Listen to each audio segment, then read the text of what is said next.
All right. Holy halibut, Batman! What happened to the Joker? Well, old chum, it appears that she fell into an endless ravine. Gosh, what a way to go! Do you think this is the end? Did she survive the fall, Batman? I don't know, Robin, but something tells me if I know the Joker, then we'll never escape that cantankerous clown prince of crimes laugh.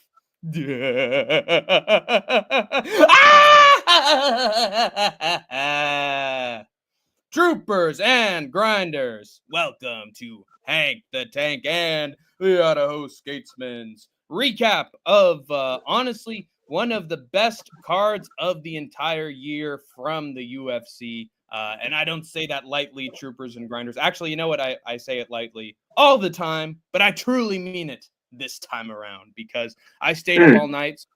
That's a bonus. You know what I'm saying? So that's huge. And then on top of that, I think it was just really good from top to bottom. There were either good fights or there were fantastic finishes. And that's my favorite combination when you're watching a pay-per-view card. That's what you want. You don't want all finishes. You want half good fights, half finishes, and I think this card had a great mix of both, especially co-main event and main event were both excellent, but what we're going to remember is a lot of the huge head kick and spinning shit KOs that happened on this card. That's going to be replayed in little highlight clip channels videos over and over and over again. So good shit, especially the David and Goliath knockout in that Road to UFC finals. But you just finished watching it because you've been very busy, Skatesman. What do you think of this card? What's your overall review? Card was good. I don't have the raving review that you just gave. There was like two thinkers, in my opinion, which is obviously good. Good finishes. Tabitha Ricci versus Yan Xiaonan being on par with Peter Yan versus Davis and Figueiredo. I think you're way out of line saying that. That's a little bit. Yeah, a little bit. But no, I mean, the card was good. I give it like solid 7.5, 8 out of 10. Best card of the year? No, but no. I mean, and a big part of that is the time, like for me.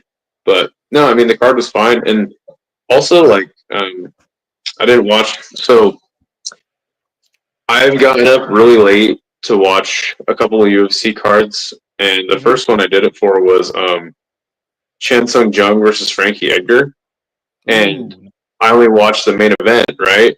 And I wake up really early, throw on the fight.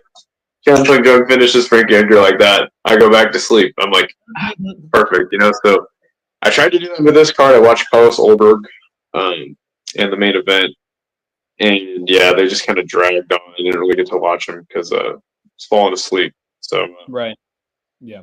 But yeah, man, the card was good. And that's what I was gonna say. I was watching it without sound, and how about that Macau crowd? Yeah, they were great. They were amazing. Like the interesting thing is, and I actually don't rate crowds for this. I criticize them actually when a nasty finish happens, but it's like their guy, it's like their national guy, so they don't give it like any noise whatsoever. Sort of like Rio de Janeiro, you know what I'm saying? But this crowd, when they saw Muslim Salikov hit that spinning wheel kick on Song Kanan, they lost their damn minds. So got to give it up to the Macau crowd. They were just huge for everything, even fights that weren't involving their local fighters. And whenever they go to Asia, man, it's just hype every single time. Like I still remember that Zombie versus Max Holloway entrance of the Korean Zombie, and everybody was singing "In Your Head," even though they were from Korea, and they got all the lyrics down perfect. So they're one of those crowds that just like always brings it, and I love those crowds. One thing I just wanted to quickly touch on is like, is Macau China? Are they local guys because they're Chinese and they're in Macau? It's not specifically the Macau region. It's more like, oh yeah, it's our country and they're from that country, so we're gonna cheer. They're not though. They're not. They're like they're their own thing. Oh really? Then how come? How come they were getting a lot of cheers then? Even fighters that weren't from Macau. Well, like Hong Kong China? Good point.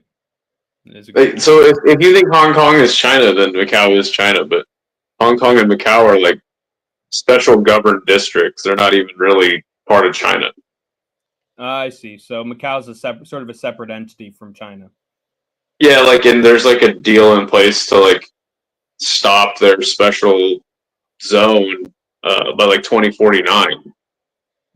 That's right. So at which point they will be a part of China proper, but like that reminds me of this movie. I think it was Wong Kar-wai. He made In the Mood for Love, which is a great movie, but then he made a sequel to that called 2049, which is about the year that, you know, the region was sucked into China, and it follows them like years later. So that's what that year means. Yeah. And I'm assuming that 2049 means, this more democratic or more culturally expressive region is now going to get sort of sucked into a government that is very restrictive. And so that's the source of a lot of tragedy in movies that take place in Hong Kong. So I like that bit of historical material. By the way, we got to a lot of this is not a political show. It is not, until somebody says something, in which case it is a political show. Hey, we got. He says Wagwan. Wagwan. Why didn't Skatesman come onto No Chill stream? Because he's not a fan. He's not a diehard fan of No Chill MMA. He shows up every once in a while. I think I have seen him. I've been there. I made an appearance. Yes, you just didn't catch it. It's like an MCU Easter egg. You know, it's way in the background. It's in the corner. So you got to pay attention, man. I'm doing shit. What is good? Everything's good, Anakin MMA. What is up, chummy boy? Hello, chummy boy. Nobody lives in Macau. It was Las Vegas of the East, bro. Yes, it's called the Las Vegas of the East. So that tells me that it's a more free region, or just really based on gambling. Macau is basically what Virgin Islands is to the U.S. So it's just like a part of it, but nobody really cares about it, and it's just a little there. Not all the way there. No chill rate. Holy shit. Wow. That stream ended sooner than I thought. Welcome everybody who was there for the DJ Aiden karaoke stream. I love you guys. Thank you, No Chill. We appreciate you. I hope that Paradox the Chad is here so he can watch Hank the Tank and Skatesman. I love him. Fly me to the moon and let me play among the stars. My voice was cooked at the end. How is your voice cooked at the end when you didn't sing at all in the stream and like waited 2 hours until you sang? That I sang for like a whole hour of it, dude. And my voice is fucking fine. Secondhand singing. Yes, secondhand singing. Thoughts on DJ Aiden gaslighting No Chill? It's not going to stop after this, dude. It will continue forever. Dude, I guarantee we're going to see DJ Aiden in his next stream, and the cycle keeps repeating. I don't know who DJ Aiden is, and I don't care. He's a legend. Good singing, No Chill. Yes, sir. Aiden tricked you. He tricked all of us. Well, Aiden was the friends we had along the way. He sang, in the end, Hank. Oh, it doesn't even matter. Yeah, and that stream doesn't even matter because it's going to get taken down soon. Aiden played the biggest Uno reverse card of all time. Yes, or this was No Chill's plan the whole time. He's been playing us. Yes, he has. Anyway, God damn it. Stop talking about previous streams. This is Hank the Tank and Idaho Skatesman recap stream. Damn it. And maybe the capstone of all of our streaming over the last week was the outcome of our friendly, very friendly competition that we have on the UFC picks. And it just so happened that Hank the Tank was the winner between the two of us. Did pretty solid this time around, even in the Rush Hour Tapology Fight League, got number 2. It was crazy. If I'd have picked Muslim Salkov by knockout, I would have actually been tied. And if I got in round 2, then I would have beaten Mr. Benjamin XB8. But I just had him by decision. But great competition between Skatesman and I. He's right down there at number 7. So whenever Skate Tank MMA is picking against each other, we're usually in the top 10, guys. So take our picks not with a grain of salt, but with a piece of your heart, okay, and your investment in your time. And also, go ahead. let's take a look at who was just below Idaho Skatesman. Dude, this guy is his brain is like expanding at 1,000,000 miles an hour just based on watching our podcast. It's the Leprechaun, Sean Moody. He went from having the worst picks ever every single time to listening to our podcast and becoming big brains. So let's fucking go, Leprechaun. Sean. Look, he's a testament to what this podcast can do for your picking game. So. Can you imagine just we do like an infomercial? It's like it's Moody's mugshot before and then after the Leprechaun. This can be you too. He became the Leprechaun through this podcast, and he got the luck of the Skate Tank MMA show. So yes, sir. We are a great high school course for adult education. I went 9-4. Good work from Anakin MMA. Yeah, I did terrible. Yes, not that bad. You play 7th. Like I said, anytime you there's 13 fights on this card. Anytime you can get over 50%, like you're doing good. Yeah. Hank, let me get a Nate the Train speaking to Bryce Mitchell impression. Hey, where my Bryce at? Where my Bryce at? Take a look at this bicep. Hey, that arm is flat, man. That arm is not round. Those biceps, they are flat as a pancake, brother. And let me tell you, if you keep talking that shit, Nate the Train, I'm going to put you in my damn chicken coop. You could get some swine flu. Yee, brother. You are the devil. And now pray with me, Nate the Train. Pray with me. Fuck you, man, Nate the Train. Yeah. Let's not encourage Hank doing impressions. Oh, yeah. Highlight real like Evel Knievel. I had Muslim by decision, never thought he would get the KO. How could you possibly doubt the king of Kung Fu, Anakin MMA? It's in the name, all right? Now, I know he hasn't delivered a spinning head kick in 2 decades, but still, the guy can throw, man. He can throw. So he's bigger than Bruce Lee. He's the king of Kung Fu. Should have never had any doubt, especially on a China card. He had to do it for his people. I want to join y'all's tapology. So, Pulse, you were in the Rush Hour Pick'em League before we restarted it. So, it's just Jay's Rush Hour Pick'em League. That's all it is. Well, still, you should be in Rush Hour's live chat, Pulse Reloaded, and ask him for a hookup. He'll gladly give it to you.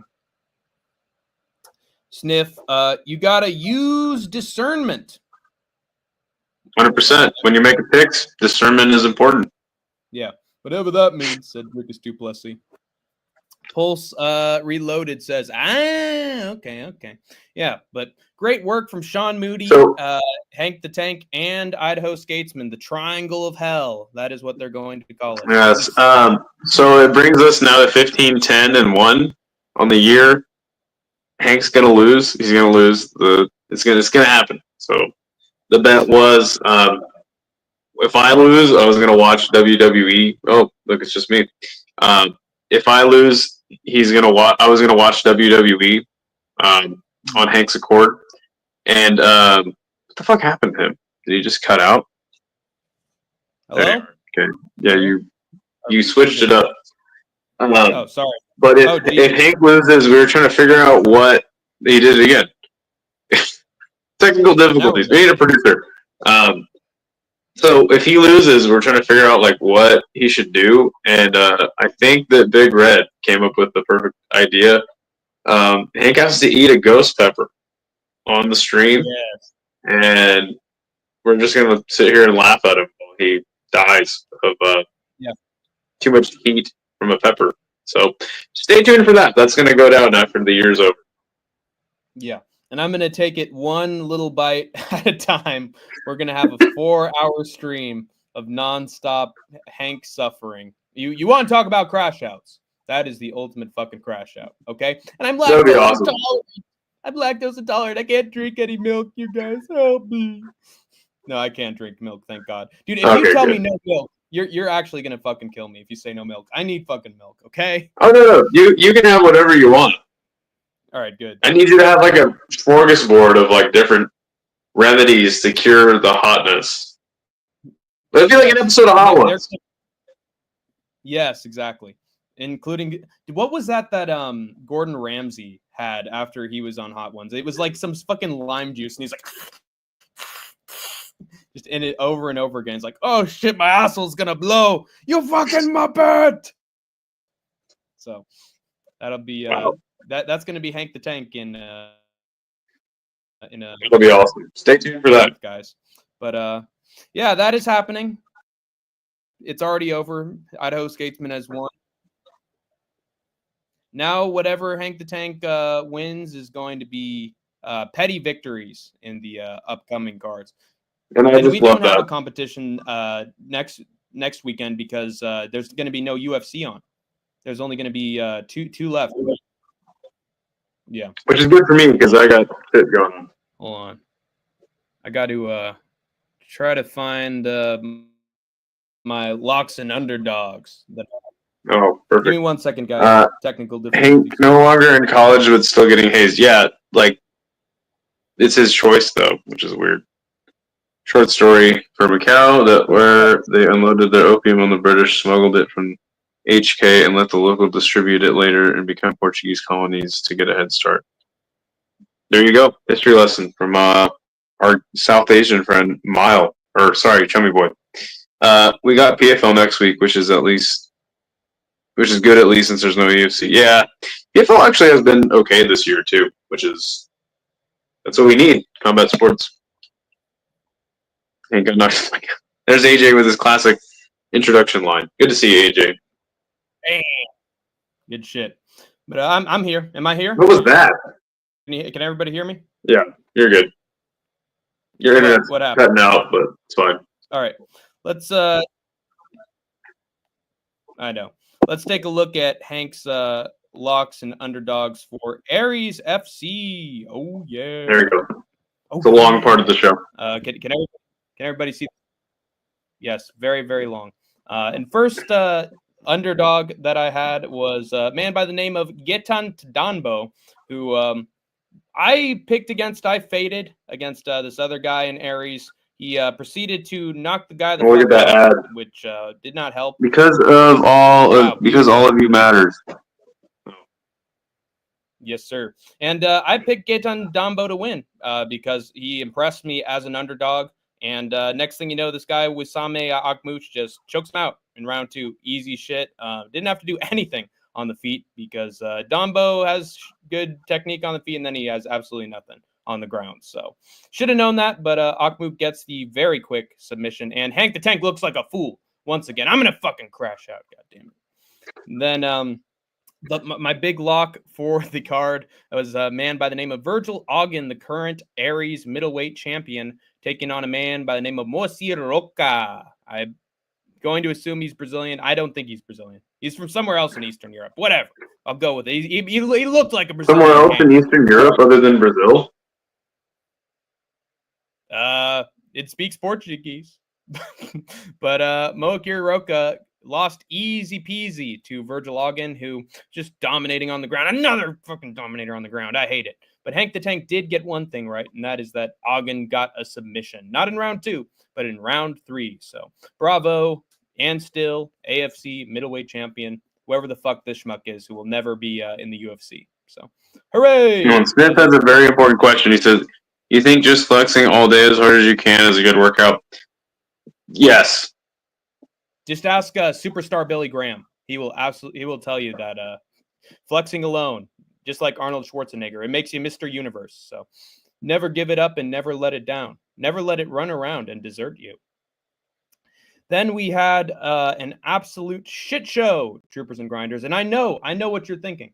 Well, Hank, that's just this podcast every single day. And I would tell you, yes, you're right. But it's not the only shit show in MMA. There's also one more, and that is an organization by the name of Brave CF. And its own main event got the rug pulled out from under it. And it didn't have a main event. Actually, no, it didn't get canceled. It kept on going because it's not the UFC when John Jones fails a drug test. It can actually keep on going after a scumbag is not on the card. But we had Hank's big lock for the event, a guy by the name of Mr. Bonham. And he bones him all right, let me tell you. Wait. Yeah, the kickboxer. Yes, Boganem, the former Glory kickboxer. He got not a knockout, but a decision win against Mr. Johan van de Hel, Evil Knievel. He pretty much, and he wasn't that great on the ground. He did get taken down in moments, but his skill on the feet was just too much, and he was able to stuff a few takedowns. So I guess he has that in his back pocket, his very empty, saggy back pocket. But Joseph Boganem, he got the win by decision. And if you're wondering why Hank the Tank doesn't have an underdog for this card, it is because that was the fight that got canceled, the main event. So, fuck. Yeah. Damn. But that means that Hank the Tank was perfect in his picks for Brave. So, hey, I'll fucking take it, man. And then we got one more show before we get into the meat and potatoes of the podcast's absolute favorite promotion, Cage Warriors, you guys. We gotta love Cage Warriors. Everybody does. It produced Conor McGregor. It's the greatest regional promotion of all time, just like John Jones is the greatest fighter of all time. That tells you.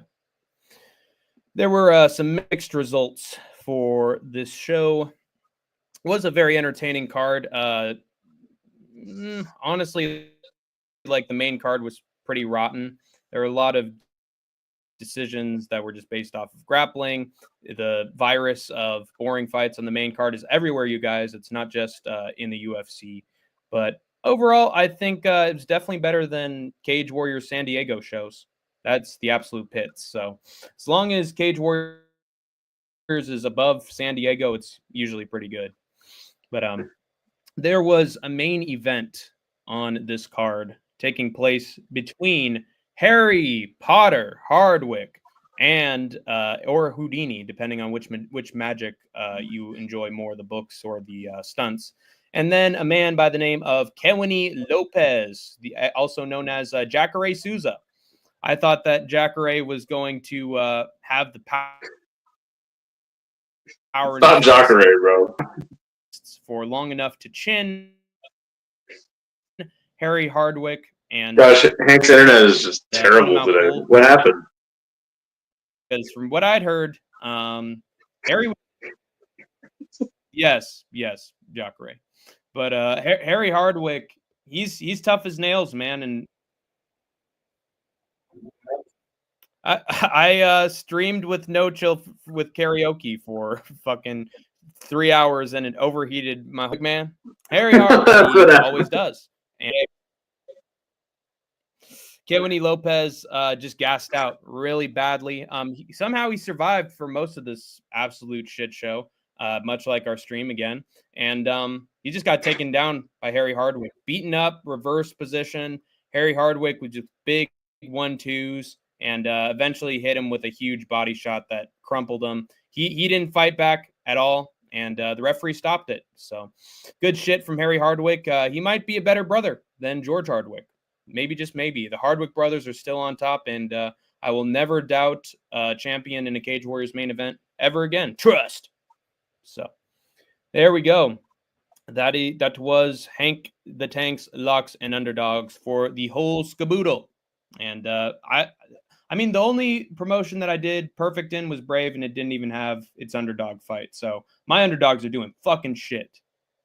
In LFA, though, my underdog did win, so I did do perfect in LFA. LFA, I'll never abandon you ever again. Skatesman, when are you doing a duo concert with Andrew Buchesney? Never. Skatesman, do a lagging out impression. No, so we got enough of that going on right now. So crap. No need. Well then, that was all Hank's shit. My long. It got us the watch hours. Now let's get to our masterpiece. Our masterpiece of a card. UFC. What do you think about this background, dude? Isn't this sick? Wait, let me see. Oh yeah. It's nice. All those skateboards, sweet. Exactly. Dude, yeah, I like all those. Reminds me of a skate shop. I should have mentioned it from the very start. How did I fuck that up? Skatesman duo. I'm having a good time, and I'm happy to be your impression. That's every day on this show, guys. What are you talking about? Yep. Remember to wear that smile, Idaho Skatesman. If you have to staple the lips together, you gotta put on a smile, my friend. Even if it kills you. Even when your heart is breaking, laugh, clown, laugh. Anyway, let's get to the fantastic card that was Jan versus Figueiredo, UFC Macau. Bada bing, bada boom. Almost there. Also, nice to have you, by the way, Nightbot Rogue. You're a new member of the channel. Been around since I believe mid last week, so very loyal viewers we got in the Skate Tank Army. And now I get it. It's because we drafted them and they had absolutely no choice in the matter. Yeah, no, it's because No Chill sent them over. They're passionate. They're definitely passionate. No, Nightbot Rogue, I'm sure he doesn't even know what No Chill MMA is. You know what I'm saying? Sure. God damn it. All right. Almost there. Zoom in, damn you. There we go. Attaboy. Our first fight on the card was Nicholas Mata taking on Maheshate, or as I broccoli called him on the podcast, Mahashitty.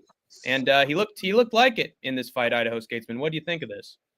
Well, I don't think he looked like terrible, but Nicholas Mata, like in the first round, he landed a lot of good knees, and he uses height to his advantage. But Maheshate has been like very mid and low level for a minute now. But yeah, Nicholas Mata like really just did good work. Hurt Maheshate a lot of time. Like I think in every single round he had dropped it, and he kind of started to fight a little safer, did Maheshate, but by the end of the fight, it was just pretty obvious that Nicholas Mata was just kind of steamrolling him and running away with it. So really good performance for Nicholas Mata, and now I actually can remember him and not confuse him with Michael Morales every time I see him on a card.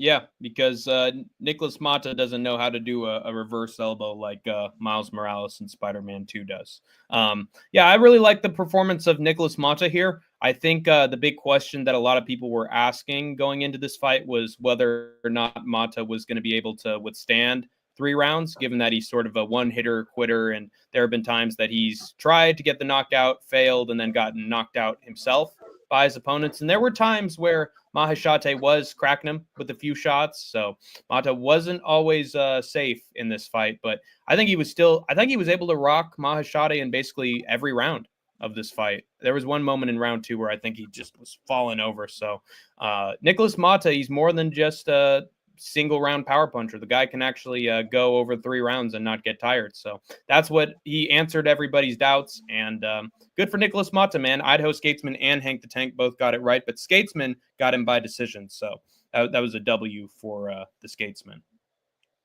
Kenny Biggums. Nicholas Mata trains with Nova União, and that's just kind of their style. Like they just brawl. Right. It's not even, I don't know, but I thought Nicholas Mata looked really good, and like I said, I didn't remember who he was, so now I do for a little bit. I came for the impressions, but stayed for the surfboard background. Let's fucking go, dude. That's why these are not surfboards. They have wheels, bro. Yeah, they're skateboards. He's the Idaho Skatesman, dummy. He's the Skatesman. Of course, it's gonna be. Come on. Oh God. This is why we need to change the name.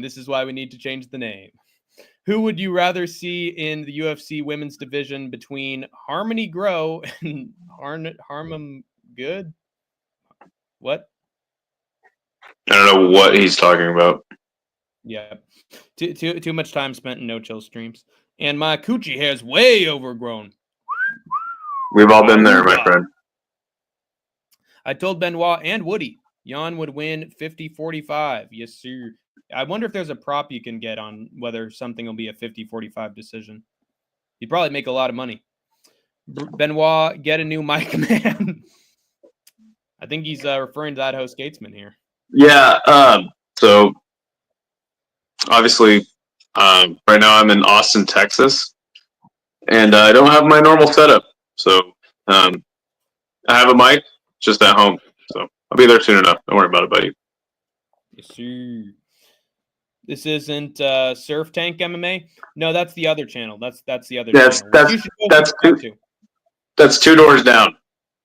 Yes, so they're a good neighbor, by the way. They're really nice, and they Shout out to talk Spec about Tank MMA.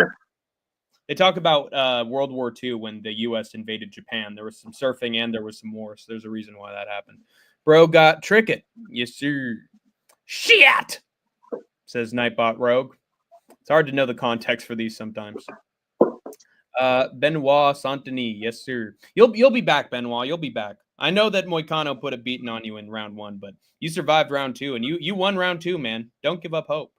How are the beaches in Texas? Hey, Galveston Beach is nice. That's the only one I've been to. But yeah, it's beautiful there. They have a sick boardwalk. But hey, I might be Benoit Saint Denis because I was in the French Quarter in Louisiana, right by Bourbon Street in Louisiana. That was fucking awesome. Yeah. Skatesman was there when Napoleon gave away all the Louisiana territory to Thomas Jefferson in the late 1700s. These are facts.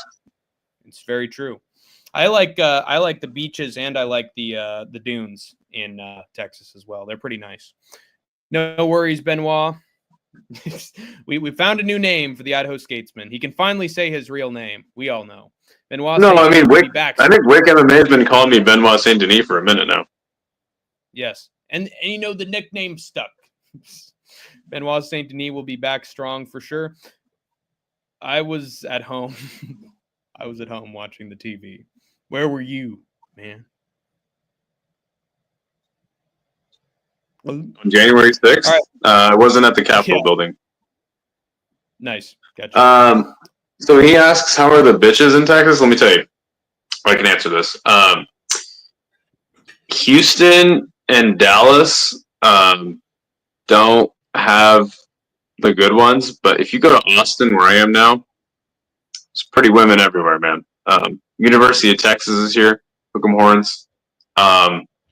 There's fine women walking around everywhere, man. Go to Austin.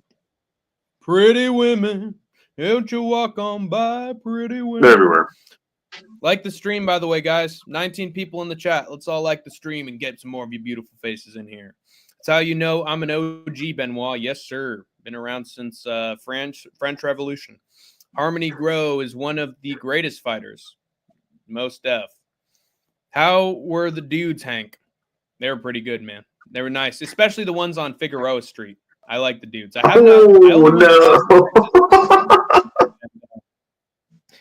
Whatever happened to Juice Man? I think you ran him out of here with your incessant cursing at him and crash outs. I miss Juice Man. No, it was my dude love. It was definitely my dude love.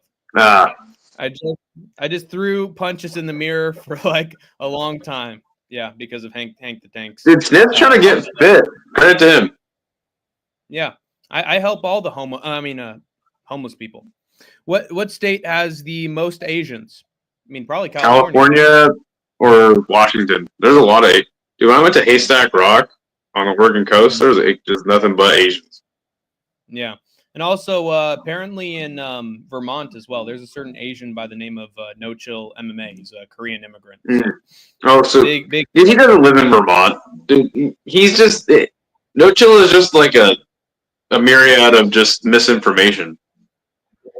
Yes, he's from the Democratic Republic of Congo. My mistake.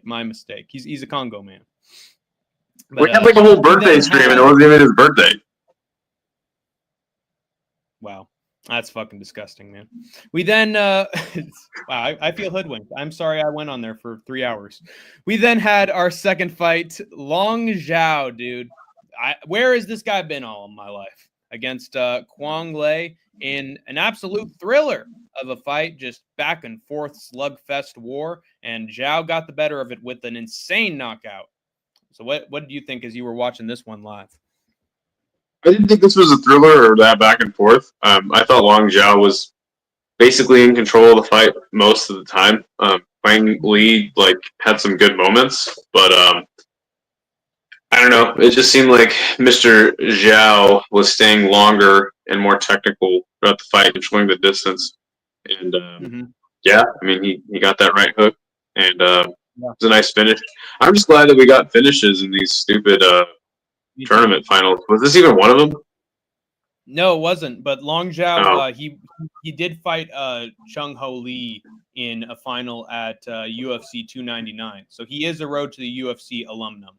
But he didn't show it here because usually the Road to UFC fighters are boring as fucking hell. But they showed out because they were in China.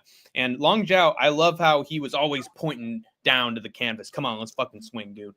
Because and I saw his fight with Chung Ho Lee. A lot of it was just grappling back and forth.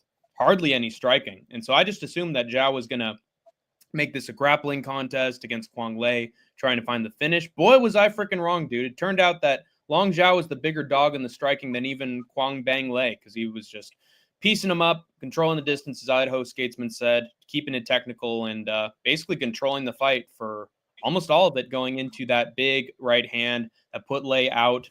Back of the head bounced off the canvas. He was done. So, and then Long Zhao, this was my favorite part. He got up onto the cage and then hit the top of it, and then like BJ Penn licking off the blood, which was an awesome little callback moment. So Long Zhao's a fucking dog. He even barked like a dog in the promo. So we got it. We got a new Gene Silva at bantamweight. You guys, be afraid. Be very afraid. And then we had our third fight of the evening. Well, we got lots of comments. Wick says Long Zhao's going to get chin soon. Kwang Lee is 0-2 in the UFC. Kwang Lee needs to find an Agent Carter for himself. Yeah, some diversity, somebody to... I mean, it's funny how racist that movie was. It's one of my favorite movies of all time. Rush Hour 1 and 2. That movie would never be made today. Yeah. Zhao is a fun fighter to watch, and should see what's next for him. Stupid tourney finals, question mark. Yeah, I mean, the Road to UFC tournament was half this card, and usually they're boring fights. I'm going to skip over that one. I personally like having Road to UFC fights on UFC cards to make it more entertaining than the fights we normally get. Just sometimes. I mean, I don't know. Every time I've seen it, it hasn't really been. Well, there was. I feel like we just had a Road to the UFC tournament finals like not even that long ago on a card. I don't know. My memory is shot though. So we had a semifinals tournament, and I think that was 4 months ago, and that was boring as hell. That was boring as hell. So that set us up to expect nothing. But this was a big show in front of a crowd, so they delivered. And it just goes to show, fuck the Apex. It always makes cards more boring. So stop going to the 100%. Apex with the card. But I do remember. In 2022, they had in 2023 they had Road to UFC, and those had a bunch of finishes. So I just think this Road to the UFC mix was pretty spoiled. Benoit just became my best friend. People, let me tell you about my best friend. Bam, bam, bam. You must have no friends if this guy's your best friend. They desperately want Indians in the UFC. Sucks they can't really fight. Oh, we'll get to that, Wick MMA. Trust me. Was there an Indian fighter on this card? He was of Indian origin, but he was a British citizen. But people just linked him into India being India, which was super weird. People just can't help but look at someone's ethnicity sometimes. And then we had Lonair Kavanaugh taking on Jose Ochoa in honestly a pretty boring fight. But it was a tough fight for both men. Lonair Kavanaugh, he was quicker. He was I'll let Skatesman get into it first, but it was a tough contest for Kavanaugh, in my opinion. So much like Bo Nickel, I just was like, hey, this guy's had some good fights, some good finishes. He's improving. He's young, but I overestimated his ability. I did pick him by knockout. As Hank said, it was a tough fight for both men, and actually, this guy Jose Ochoa, whatever. He impressed a lot, man. He did some really cool shit, spinny shit. He threw like a Mortal Kombat low kick, the one that I use when I'm playing arcade mode to like win when I'm like down bad. That was cool. But yeah, like threw a lot of cool shit. He has a lot of crazy kickboxing. like Muay Thai type shit going on. And one thing I did learn about Loner Kavanaugh in this fight is that he's really excellent counter puncher, counter striker. Like anytime Jose would throw, like he would throw with him, intercept him, really nice. But he has a hard time setting up offense, like when it's there for him. But again, I don't know if that's like a testament to how good Jose was too. I think the UFC should keep him. Just last week, I think they like that guy that came in on short notice, they cut him immediately. Hilarious, Yeah. but yeah, Loner Kavanaugh did all right, but I just learned that like he has a long way to go, and that's just fine because he's still super young. But also, he seems a little bit small for the division as well. Yeah, that'll be a problem. Just ask Faber how that goes. Good breakdown from the Skatesman. To be fair, and Wick MMA did. Anakin MMA said this very correctly. Kavanaugh got them hands. He knocked down Okoa a few times. Yeah, no, Okoa is actually 8-0. He's got a better record than Loner Kavanaugh. And he's never been knocked down or knocked out. And Loner was able to knock. They were both 7-0. They were both 7-0 heading into this. Yes, but I think Okoa is tough as nails, and he's from Peru. So that adds to the chin as well. So don't expect a Peruvian to get knocked out right away. So you can take that into account in Kavanaugh's future fights. He does still have a lot of power and speed. But I think Skatesman's right in that he is short for his division. And unless your name's Alexander Volkanovski, that doesn't always help you in future fights, especially for top 15 fights. And the problem is he's a flyweight, so he's already in the smallest weight class there is in the UFC.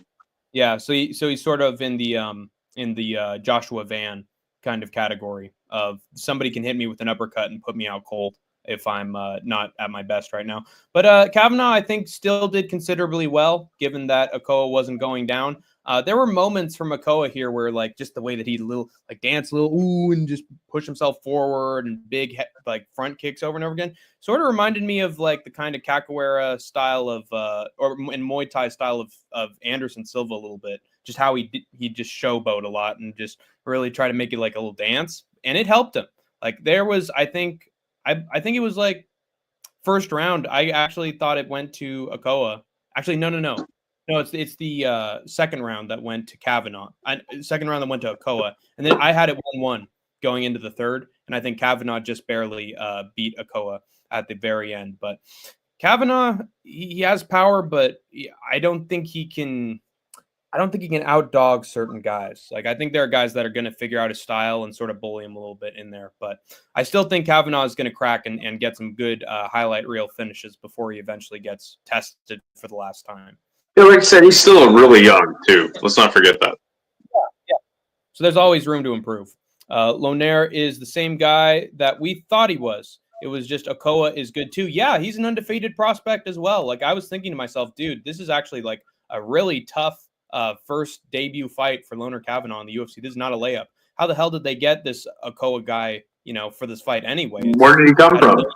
Nobody knows. Where did he go? Where did he come from, Cotton Eye Joe? You guys down to watch my fights?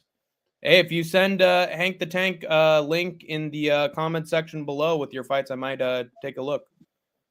Oh, it's on YouTube. I won't copyright you. Maybe for a post show.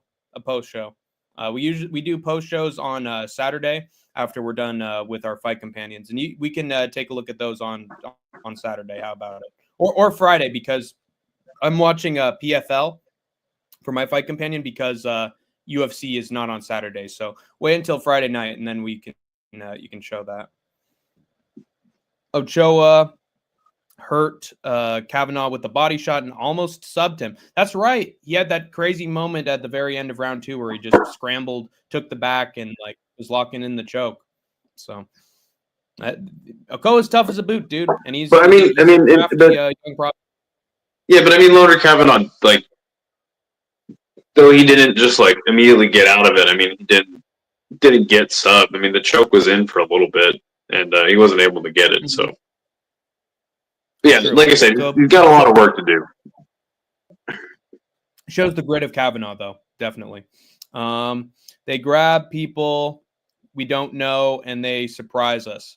I mean, that's a big part of getting certain prospects over, but I don't know why you do that against a guy like Loner Kavanaugh, who everybody already knows and has a great online presence. I think that'd be sabotage. And also like David Onama has had a lot of quite a few fights in the UFC, and this is Loner Kavanaugh's debut. And then we got the link for Wick MMA. Well, I'll check it out after the stream is over. Yeah, check out if you guys want to see Wick MMA's fights. Check it out. It's right there. Yes, sir. Old man Stippy. He's coming for you. He'll hit you with that jab. He'll get you with that one too. Is link visible? It's visible now, so we're good. Oh no, it's not, because he's not a mod. He's not a mod, so we can see it, but it's not actually on there. So it's hold on. It's at Jordan TENDHAR, Jordan Tendar. We got it right up there. You can pause this if you guys want to check out his fights. It's not going to work because you're not a mod. So you're not a mod. Next fight. Anyway, let's get to the next one, which was between Carlos Hernandez and Yamjar Gal Tumendembrel. Even though it just abbreviated his first name, I have been saying that name for the last 4 fucking days. So I have it completely memorized. But Yamjar Gal took on Carlos Hernandez. Very close fight. Some moments that are being debated regarding who did what counts as damage here, and who won the rounds. I personally thought that Carlos Hernandez just beat Yamjar Gal. I think he took it 2-1. But how do you read this fight, Skatesman? Yeah, so this is one of the more boring fights of the card. Definitely one of the stinkers, in my opinion. I thought that the man with a very hard name to pronounce actually won the fight. I was trying to watch them as fast as I could, so I didn't stick around for the decision. But yeah, I mean, I don't know. Very close fight. Boring. Not much to say. Yeah. I was a lot more invested and my eyes were more glued. What are you eating? What are you eating right now? I'm having tofu and vegetables. It was my dinner before the stream started, and I didn't want it to get cold. I'm almost done with it too. But very healthy dinner, because fucking Thanksgiving is coming up and I'm going to have to stuff my fucking face for the next 3 or 4 days. So might as well have something healthy before the holiday season starts up again. Carlos Hernandez, I think he had the cleaner boxing here. He was able to get the takedowns when he needed to on Yamjar Gal. I sort of called it in saying that this dude's called the art of the knockout, but he was never able to get that knockout punch. Now, he did drop Carlos Hernandez in moments. He did have the power, but I think Carlos Hernandez was the one who won it on the feet. And they're just scrambles that benefited Hernandez. I think he learned his lesson from the Ray Saruya fight.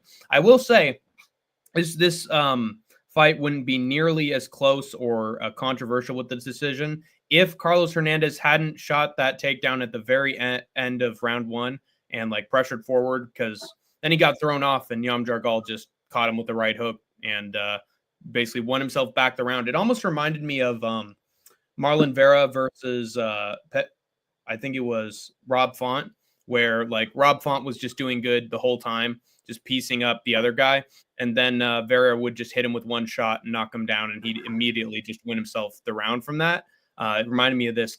Tumendembrel did not have that great work on the feet, but when he did connect with the shot, he did have a lot of power. So that I personally think that Hernandez didn't get dropped in the 3rd round. I think he got wobbled a little bit and he had to back himself up because of it, but then he immediately took down Yamjar Gal. So in my opinion, I saw nothing from Yamjar Gal in the 3rd round. I saw nothing but connections and counter shots and combinations from Carlos Hernandez for most of that. So it's a matter of which do you trust more, the death by 1,000 cuts output of Nate Diaz, or do you trust the one punch, big power shot from Jorge Masvidal? And I went with Diaz. So Hernandez wins a split decision. So good for Hank the Tank, but bad for everybody else. Yeah, I thought this fight sucked and it was boring because there's too much grappling. It did suck. I agree. To be on it, Yan just extends his hands for defense. We're gonna talk about the main event. Don't worry about it. Oh, To be honest, Carlos lost, but damage doesn't win you fights, apparently. I thought that's kind of how I saw it. Yeah. I don't know. Maybe I'm in the wrong here, but I just remember him having a really good third round. Yeah, two-man Dembro won on damage, in my opinion. I loved Hank's impression of Tofu and lost it when he said, "It's Tufo in time," and Tufoed on all over my screen. I was not in the Morpheus movie. Wobbled and dropped. Ming Shi's kind of cute, and Zeokon Fang is flat. Like I've said this many times before. It's like the bar to be attractive in MMA is like so low that people like look at any woman inside the space and go, "Wow, she's cute." It's like, man, you guys got to up your standards a little bit. I agree. Tracy Cortez has fake eyelashes, but then we had. Honestly, this wasn't a great fight either until the end result between Ming Shi and Zeokon Fang. I expected Ming Shi to get fucking taken down and absolutely demolished by Zeokon Fang, but she didn't. She actually had really solid counter grappling and was able to get back to her feet in moments against Zeokon. And in my opinion, I think she was actually holding her own on the feet for most of this thing. People thought, oh, this was domination from Fang all the way until the head kick. And I don't think so. I had it 1-1 between Ming Shi and Zeokon Fang going into the third round. I did think that she was losing the third round until she found the head kick. So I think it was a competitive fight. Ming Shi, I don't think she was ever out of it. And then she did the classic fucking Leon Edwards special where she feinted with the punch and went with the kick on the exact same side. Knocked Fang's head right back, snapped it back, and I do mean snapped, and then fell to the ground. Brutal fucking hammer shots afterwards, and the referee had to just pry Ming Shi off like a fucking crowbar. Fantastic finish. If not for Muslim Solikov's spinning heel kick knockout, I would have said this was the finish of the card, but somehow the card topped itself. But Still, this was a very memorable moment, and Ming the Doctor Shi. I don't think she has to be a doctor anymore because she has got herself a UFC. Actually, who am I kidding? It's the UFC. She's gonna need another job while she's in the UFC. So, not much is gonna change in Ming Shi's life following this.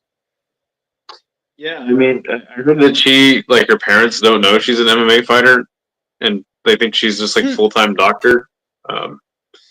I didn't watch the fight. I just saw the finish, and I saw that Fang had to be stretchered out, and I disagree. I think this is finish of the card. Just the violent nature in which, like Fang was like stiffened up.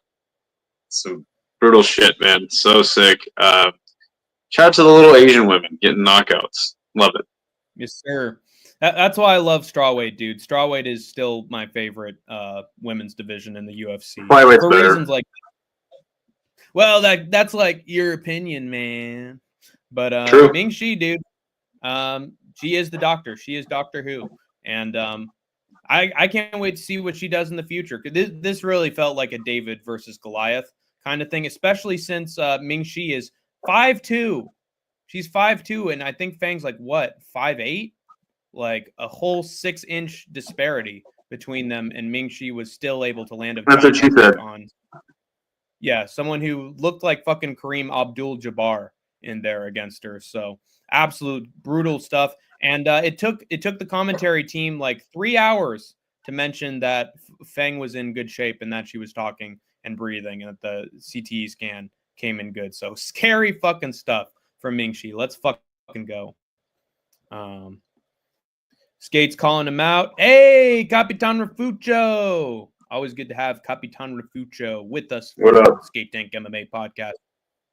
Show up on the post show next time, Refucho. We'd love to have you. I don't know why people would slip in MMA like it's boxing. Hammer block is the best. Ming Shi skipped work to get a patient. Yeah. After she knocked her out, she was the doctor that examined Fang afterwards and gave her a diagnosis. People forget, man. Ming Shi got that knockout. Remember the buzz. Even her own mother now knows that she's a UFC fighter. People forget, man. Ming Shi is about to be a minus 1,000 for her next fight. And you know that's going to happen. And then she's going to get fraud checked. And we'll forget this ever happened. So, classic UFC, classic prospect. We then had another. This one was more funny. We had another meme finish between Korean Dong Hoon Choi and apparently the most Indian British person in MMA, Hiru Sahota. Just a quick finish with nothing. Yeah, it was so sick though because like you're watching the fight and you're like, this is decent, somewhat competitive, and then just like that right hand comes, and he just like goes like swoop, and he's just like out cold. It was a sick finish, man. That's why I picked Dong Hoon Choi by knockout because he sounds like Duho Choi. I was like, he's gonna knock this guy out. I don't know. That was my logic. Yep, part of the Korean Superboy clan. I'm shocked that you got this prediction so fucking accurate. It's remarkable, especially since it's a road to UFC fight. But you know what should have given it away for me? The fact that this man was secretly Indian and nobody told me. So that is what lost me this one at the end of the day. I did pick Dong Hoon Choi, so it wasn't a complete. To be fair, like at one point India was part of England. That is true. Actually, makes a lot of sense. But still, history has fucking tricked me, dude. Tapology has ruined it all. My day is ruined. I'll never recover. But let's see Superboy Duho Choi against Dong Hoon Choi in the future. I don't care if it's a completely different weight division. Let's fucking get it, dude. Super fight. Then after Nate the Train does his work with them, finishes him up. And then we had the last, I believe, of our tournament finals for UFC Macau between Suing Yu, Better Call Saul, and what? That wasn't his name. That wasn't his name that appeared on this. It was Bayer Ganger or whatever, or Bayer Lang. That says Bayer Gang. Weird. Maybe it's like Blood Diamond, and his name is actually like Mike Mathena. Yes, or Mikey Musumeci, the famous grappler. But yeah, what do you think of the last of our torturous fights? Huh? I don't know. This fight sucked. It was hard to watch. It was boring. Yeah. What surprised me, and I'll keep this summary brief for Skatesman's mental health. Su-Young Yu, I think he was better on the feet and on the ground. Like I expected him to. The poor thing about Hank the Tank's logic is that he expects someone who's a wrestler to only be a wrestler and someone who's a striker to only be a striker. But they often surprise Hank the Tank and they implement both. So stop talking about yourself in the third person. Because my ego is fucking massive. If I were in a DreamWorks movie, I'd be Megamind. Oh, Kelly Clarkson. But Su-Young Yu, yeah, he beat the dog shit out of Bar Gang, Gialli's, whatever the fuck his name is. Because apparently the Chinese dude only throws 5 punches per round. And to be fair, those punches were pretty powerful, but he had absolutely nothing. You fucking smoked him. So, dude, congratulations. Dude, Isha called it. He said, pick all the Korean fighters. Wow. He going completely against Skatesman's logic on that one. And you know what? It paid off. So you always fade the Korean fighters, and you were right that one time with ONE FC. So I will never doubt the Skatesman again. We then had our first fight of the main card. And one round hitter quitter between Ming Yang Zhang and Ozzy Diaz. Honestly, and not Zhang by round 1 knockout. But yeah, I mean, I honestly didn't see too much from Ozzy Diaz here. I'm sad to say because I like Ozzy Diaz. I like the knockouts he was able to get in the LFA, and he just didn't. He looked like a fat middleweight in there. Got to be honest. And Ming Yang Zhang was just too fast for him, and I didn't see that elbow coming either. But it fucking shocked me. So this is what won Hank the Tank the competition game, and good for Ming Yang Zhang. He's actually a prospect at light heavyweight. Let's fucking go. Yeah, I faded the Chinese fighters, and it came back to bite me in the ass. Shit, shout out to Ming Yang Zhang. Proved me wrong, so I gotta eat the crow. Yeah. And it looks like Hank's internet got KO'd as well. Ozzy Diaz was Hello? Hello? Can you hear me? Am I here? Hello? Hello? You're there. Hello? We hear Hello? you. Am I here? Okay. Yeah, All right. barely. Good. Well, yeah. Yeah. So you should have realized, Idaho Skatesman, that Ozzy Diaz is from LFA. And you hate LFA, and LFA sucks. So you should have faded the LFA American prospect. I never said I hated LFA or it sucks. I just said nobody cares. Yeah. And nobody cares about Ozzy Diaz, Idaho Skatesman. We then have our this wasn't even a feature fight. Our just second fight for the card. God, this card was fucking stacked for a fight night between Carlos Olberg, and No Time Volkan Ozdemir. And honestly, I think this one disappointed a little bit. I don't think there were a lot of moments, big, like powerful back and forth.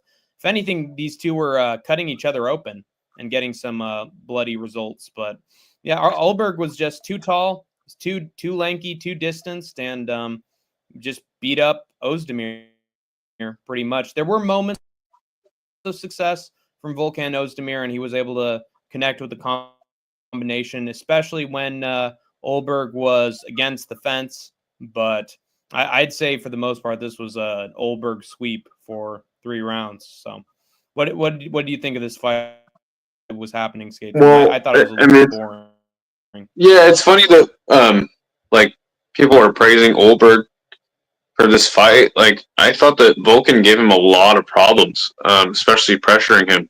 Olberg does not fight well off the back foot, but at the end of the day, it was the technical kickboxing that outlasted Vulcan Ozdemir and got him the unanimous decision.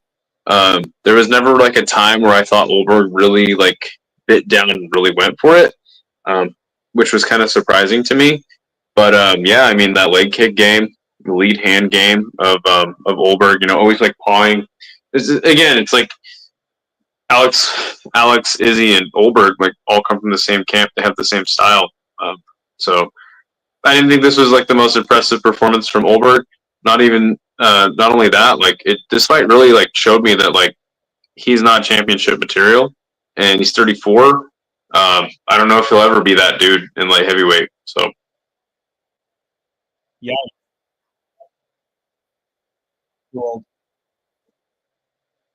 Yikes, man. And he's the only one that City Kickboxing has left. So that's sort of a bummer of a review from the Idaho Skatesman. But hey, Olberg's going to come back. This is just one chapter in his story. Trust. This man is the beating heart of City Kickboxing. So they just can't lose, Skatesman. They can't lose. Actually, they can, but don't tell anybody. But yeah, apparently not the prospect we all thought he would. Fighters that weren't what we thought they were going to be. Kong Wang and Gabriel Fernandez. hold on, real quick. Kong Wang Hold on. doing well, and then she wasn't. Anakin says Vulcan literally fought DC for the title. Yeah, 6 years ago. Anyway, sorry. Go ahead. Sorry. Have your little A while ago. have your little cry over a fighter losing. Hey, you. Whenever I mention Kong Wang losing, you always sound bummed out about it. Always, you act like this is like an ongoing thing. She just lost last night. Yes, but I'm saying in general, man. Like you're just I told you that Kong Wang lost, and you were like, oh shit, really? Ah, man, that's what you told me, okay? And I took it like a champ. I took it on the chin, and I kept myself pushing forward. That doesn't mean this fight wasn't sad. It absolutely was sad, troopers and grinders. Kong Wang had aura, dude. She was the Joker, baby. And then she lost just like that. Another fucking out of nowhere head kick, stumbles Kong Wang. And then Fernandez hits her with a big right. That wasn't a fluke. And then rear naked choke immediately after. Like, it's just such a sucky combination. Like, head kick, oh shit. Then right hand, oh shit, she gets dropped. And then the cherry on top of the shit Sunday, she gets choked out. Easy. So also, did you see Fernandez like tapping on the cage when she tapped her out? I was like, damn, that's gangster. Yeah, she is a gangster. And you know what's even more gangster?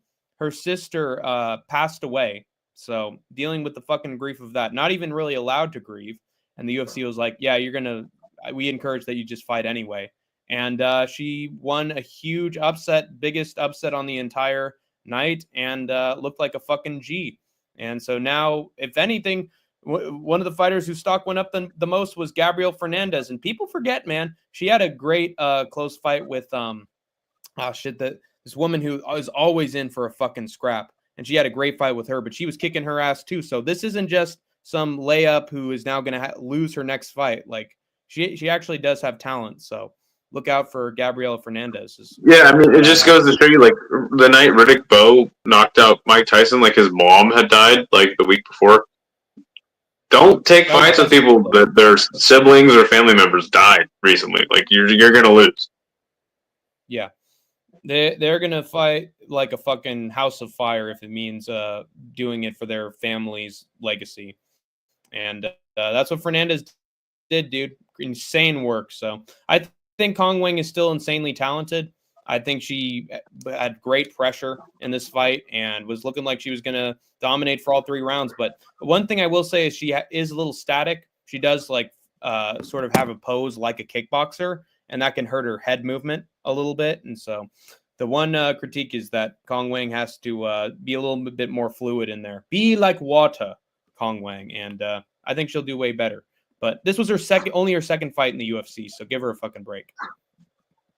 And then we had really sort of a quick fight between the king of Kung fucking Fu, Muslim Salikov, and Song Kenan. And Salikov, I think he looked great for most of this fight, and then just set up the spinning wheel kick perfect, like fucking Edson Barbosa. Trust.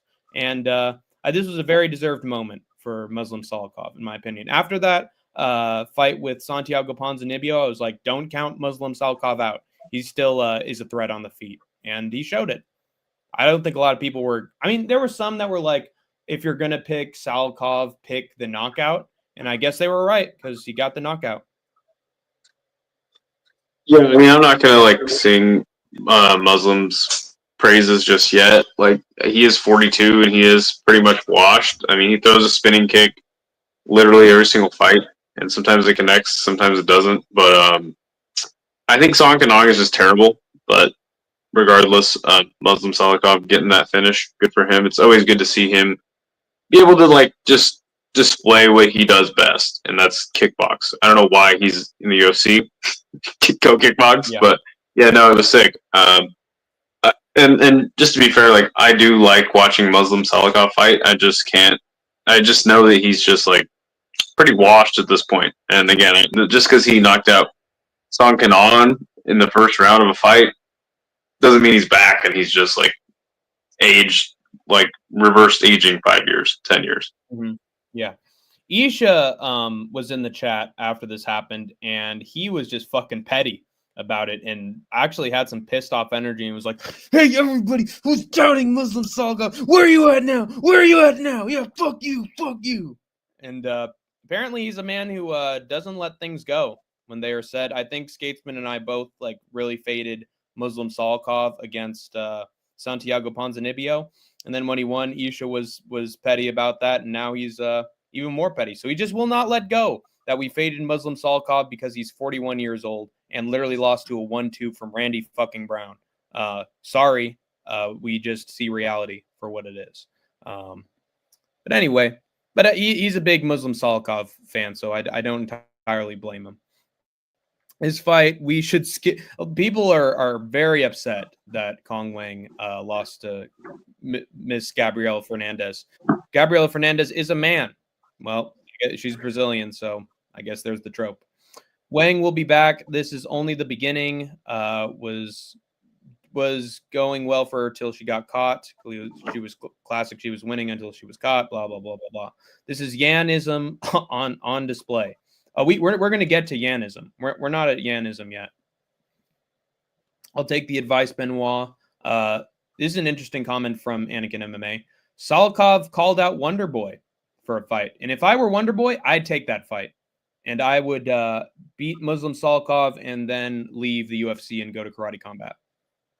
And Muslim Salikov should do the same. Yeah, I mean, it's like, that's the thing. That's why MVP and Wonder Boy didn't fight. It's like, you guys think that would be a good fight, but truthfully, like I would like to see those fights too, but like they'd probably be boring. Everyone would be like, "Yeah, this is boring. Two really good kickboxers didn't do anything." It's like, yeah, because they have good defense. Wah, wah, wah. Muslim beat Santiago, and now Song, he's hitting his prime. Yes, this is the Glover Teixeira welterweight title run that we've been waiting for, guys. Randy Brown's going to be welterweight champion, and then Salkov's going to challenge for the belt. Muslim did better against Song than Gary did. Yes, and that is why you should fade Ian Gary against Shavkat Rakhmonov. Little toothpick's going to get snapped at UFC 310. Trust. Little fucking wiener. Cuck motherfucker. Not going to sing Muslims' praises. Absolutely base take on an entire religion. Yes. Fade it. Christianity, ride or die, man. And we then 100%. Had our co-main event, unless you're in MMA, in which case it actually really improves your chances of winning a belt, especially if you're in Dagestan. We then had our co-main event, thankfully only 3 rounds between Yan Xiaonan and Baby Shark Baby Shark Tabitha Ritchie. And this was a very satisfying moment for me as a professional Tabitha Ritchie hater since their fight with Tisha Pennington. I was waiting for the moment that an actual contender and prospect in the strawweight division was going to chin her and beat the absolute shit out of her. And that is exactly what happened here. Yan Xiaonan, I think she won every single round. Showed that she is the way more technical striker, that she's poised, composed. She saw the hole in Tabitha Ritchie's guard and just went to it every single time and had success every single time. Her takedown defense was on point. At no point was she taken down. And Yan Xiaonan proved why she deserves to fight for a belt again. If Tatiana Suarez isn't in town and isn't even fighting anymore, where the fuck is she? And where the fuck was Zhang Weili over this year? We got our answer, and it is that the UFC does not want Suarez versus Zhang. They want Zhang versus Yan too. And so they waited this entire time for this fight from Yan Xiaonan in China just so that they can rebook the fight. Because Zhang Weili was in the crowd. It makes complete sense. So that's the UFC's game plan. There you go. So how many significant strikes did Tabitha Ritchie land in this fight? God, I don't know. Was it in the double digits? Yeah, it was 15. Christ almighty. And she threw 103. That makes her land a 14% clip. Meanwhile, Yan Xiaonan landing 78. She did successfully. She is credited with 1 takedown. So at least she's at 3 takedown attempts. She's getting 1. Like she's trying 1 every round. But yeah, I mean, this fight had the writing on the wall. I mean, at least Tabitha Ritchie got this spot and got this shot against Yan Xiaonan, a top contender in the weight class. But yeah, I mean, her and Mackenzie Dern are just right in that same space where they just can't hang with the strikers and they just get fucked up because of it. So it's a pretty easy fight to pick. Yan Xiaonan just did her thing, man. Stoked for her. Yep. Yan Xiaonan made Ritchie into shark fin soups, so I'm very happy about that fact. Jesus Christ, says Matua. Yeah, this was a fucking beatdown. Or Jesus Christ in response to Muslims. Yan schooled her for 3 rounds, and then he would school him for 5 rounds. Skates looks like he's in his native habitat of Skateslandia. Oh, by the way, how is it going, Matua? This is Matua's first time in the chat. Good to see you. Yan gang, dude. They need to put Peter Yan and Yan Xiaonan on the same card from here on out so that we can have our bets on the 2 Yans getting it done. Yan got a little something on the back. Yeah, it's called fucking muscles, dude. No, she don't. No, she don't. I was just about to say I would like for her to do more squats. Yeah, she's definitely not that great in the legs region, but in terms of her fucking broad shoulders and her back, she is strong as a fucking horse. Yan and Richie were in great shape. I love it when the women have defined muscle definition. That is exactly what Matua said when she was watching with Hank the Tank at 5 o'clock in the morning. I thought you meant calling Matua a she. He's definitely a dude. Yeah, she is a dude. Both Jans performed perfectly. Yes, and that is why you need them on the same card. All right. Anything else? Nope, we're good. Let's move to our main event for the evening. At this point, Hank the Tank is about to crash out, and not from anger, but from literally crashing out and sleeping. But I did survive, and I made it to the main event. And this fight woke me right the fuck up between Peter Yan and Davison Figueiredo. A fight that I think fans have wanted for a long time, since both these guys were bantamweight and flyweight champions, respectfully. And now they're finally fighting each other at bantamweight, and I thought it was a great fight. What did you think, Skatesman? Yeah, it was a great fight. Every time Peter Yan fights, like, he reminds us why we love him so much, right? Like, dude's getting so badass, dude. He's got everything. He's got sick kicks, sick little spinny shit, super technical. Has those Haraya like throws, tosses people to the ground. He's got good scrambling. And, you know, Davison was a good dance partner for him, but in my opinion, like, Davison Figueiredo looked all of an aging former champion, like, up a weight class to me. That's not to say this fight wasn't good, because it was, as somebody mentioned earlier in the fight. Like, Davison did drop Peter Yan, like, in the fourth round. But Peter Yan cracked Davison's chin too, and hit him with them uppercuts, and neither man was going to get finished.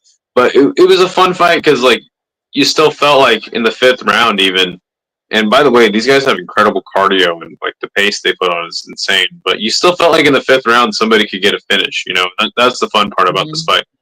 I think that the biggest problem that Davison is going to have in this division is he just literally, and this is what kind of made him champion at flyweight, like, with his unmatched power. But, like, he literally just throws hooks. He just throws hooks. Doesn't, like, have a jab. And that lead leg or it was the right leg of Peter Yan, was, like, just fucking Davison up the whole fight. Threw it to the knee, body, head. Like, dude, Peter Yan's the shit. I love seeing him get a good performance and a win. And really the biggest part of it was that if you look at the striking numbers, like, Peter Yan was, like, way up on him every single round. It wasn't a question of who was landing the more strikes. And that's definitely been a problem for Peter Yan, like, in some of his fights where he'll drop rounds. But he definitely did not do it in this one. And just love to see, like, a rejuvenated looking Peter Yan. Yeah, I completely agree. There was a scary moment at the very start of the fight where Figgy immediately took Peter Yan down like it was nothing. Like, very simple transition. I thought, oh no, this is going to be Yan versus Merab all over again. But then Peter Yan, dude, like, only took him like 30 seconds, and he immediately slipped out from Davison Figueiredo's takedowns and his grappling on top. And then Peter Yan found his own way on top, reversed the position, and did some heavy fucking damage in the first round. And ever since that point, I think going into at least, like, the fourth round, Peter Yan was just fucking schooling Davison Figueiredo, in my opinion.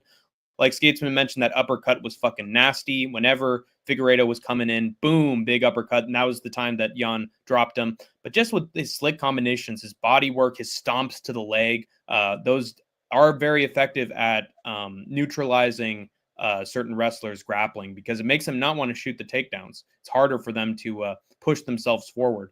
And so Peter Yan, I think this was a schooling up until the fourth round, because the thing is, this dude, Davison Figueiredo, he dropped Marlon Vera.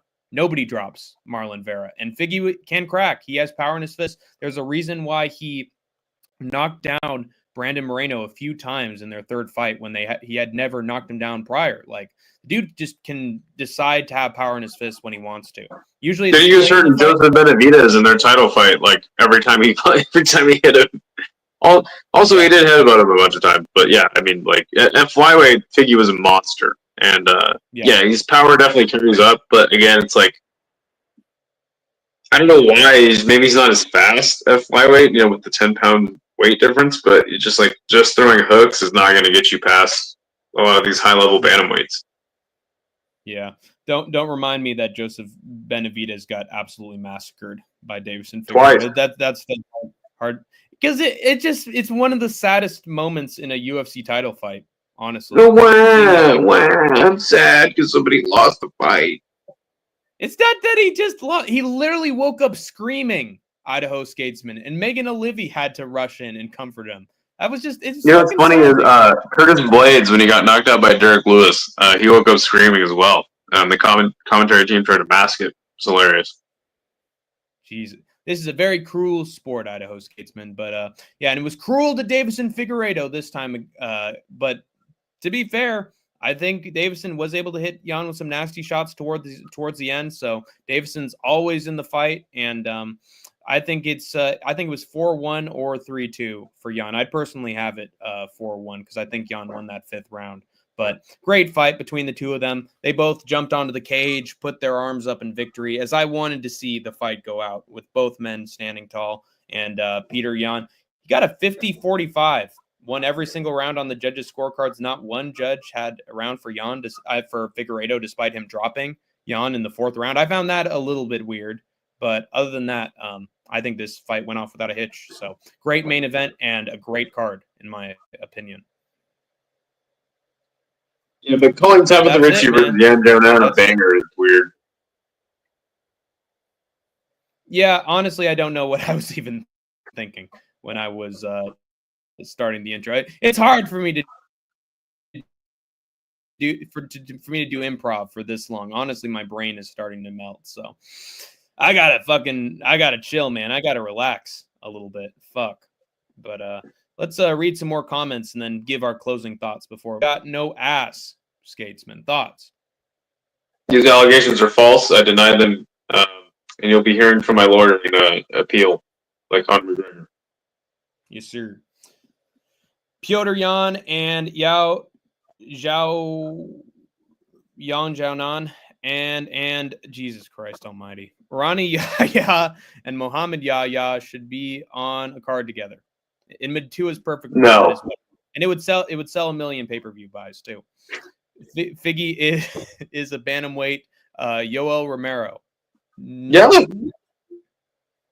In what way? I think that's fair. He's got more. He actually grapples though, and like throws punches. Yeah, that is true. And he's also got I call it a sort of thin frame. Figgy versus Henry Cejudo or Corey next. Well, they're thinking of having Dominic Cruz have his retirement fight this year against Henry Cejudo. So I'd like to see a rematch of that fight. That'd be great. Or Jose Aldo. That'd be even better. Yeah, absolutely. That's what I wanted. But it seems like both men are starting to get into agreements already. Skatesman's using the Japanese naming conventions of the moves. So classy. Skatesman is a man of culture. Exactly. Just look at those fucking skateboards behind him. But then again, I also got my little Japanese. These aren't mine, by the way. Yes, he stole them. Stole the ring. He stole it. Jan throw the left. Figgy ducked. Jan found the uppercut. Lands, but does nothing. Throws the knee. Throws the Harigoche. Gets it later. Uses it to off balance Figgy to land a punch. Yeah, it's just a masterclass from Peter Yan. He does what he wants to on the feet. That one takedown Yan did was amazing. Yes, and he never gets it right away. He always finds a way to transition into it and then pull him down. It's just fun to watch. It was the same thing John Jones did on Stipe. Yeah. Yes, Hank. Piotr is making grappling adjustments after the first round. So smart. After the first, so Kmart. After the first, Piotr nullified any potential sub attempt, and Yan, that's his little pet name for his Peter Yan. Yan moved like a feral cat. It was awesome. It is in Osotogari. Osotogari. Skatesman looks like he's 5'10". I'm not. I'm 5'6". I'm really short. Nice. It's sort of like seeing the actors in the movie or the TV show, and then you see the interview with them, and they're just a little guy. With the camera, it's a difference maker. Figgy throws. I'm like Joe Rogan. Big meaty overhands. Yeah. Who cares though? Outside, yeah. Who cares? Who cares? It's in China. It's in Japan. No one cares. China, and we're gonna increase tariffs, and that's a good. You win so much, you will get tired of winning. I call it a moment of love. High tariffs are a moment of love. Let's be specific. No, let's really not. Respect the tradition. Fuck the tradition. This is fucking America, dude. We can do whatever the fuck we want. So, yeah, America. But anyway, I think that's a good people forget, man. Skate the Tank and Skatesman and the Tank are both OPs though, man. Now that is true. That is absolutely. What does that mean? They're both OPs and we're overpowered. We're destroying the fucking competition. Know what I'm saying? We're like Meta Knight in Super Smash Brawl. Trust. But over the next week, we're gonna have Hank's Tank Tier List Tuesday on Tuesday, and we are doing the best head kicks in MMA history. Since we got a bunch of head kicks on this UFC Macau card, I thought it was fitting. I showed Skatesman the thumbnail, and he approves it. Big approval from the Idaho Skatesman for that one. And then we have Hank's Think Tank for the craziest and cringiest MMA news. And we'll see what the hell is on the docket this time around, Troopers and Grinders. Probably stuff involving Connor, because that's all anybody talks about regarding MMA news. And then we will have Idaho Skatesman and Hank the Tank's preview and picks for the weekend. Not much, to be honest, but we do have a big super card from PFL, so we're going to rank in some of the views and the money. Yeah, that won't be on Thursday, though. That'll probably be on Friday.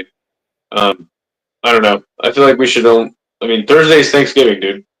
That is true. Yeah, we can't do a stream then. Maybe we can do a Friday morning stream since PFL is going to have its they're going to have its show on Friday, I believe. Yeah, it's possible. I feel like we shouldn't even do one, but yeah. All right, well, we'll see what happens. We'll play it. Look how hurt Hank is when I'm like, we should take the holiday off. He's like, okay. I'm a fight junkie. What can I say, Idaho Skatesman? I'm the fight junkie, and also I'm your boss. Damn it! Don't make me fire you, okay? If I need you to work a holiday, god damn it, you're gonna work the holiday. You're my boss. No, you're not. But no, I'll be back after Thanksgiving. So like regular show, regular format. I love regular. Appreciate you holding it down while I'm out of town. So no problem, man. You should call me the Texas Skatesman now because I'm in Texas and have been for a while now. Yeah, and I am known professionally as Hank the Tanky online. So I will take that online nickname as well. But I think that's it. I think that's it for the program. So what should I do, Skatesman? What is the skate tank tradition? Lead us out.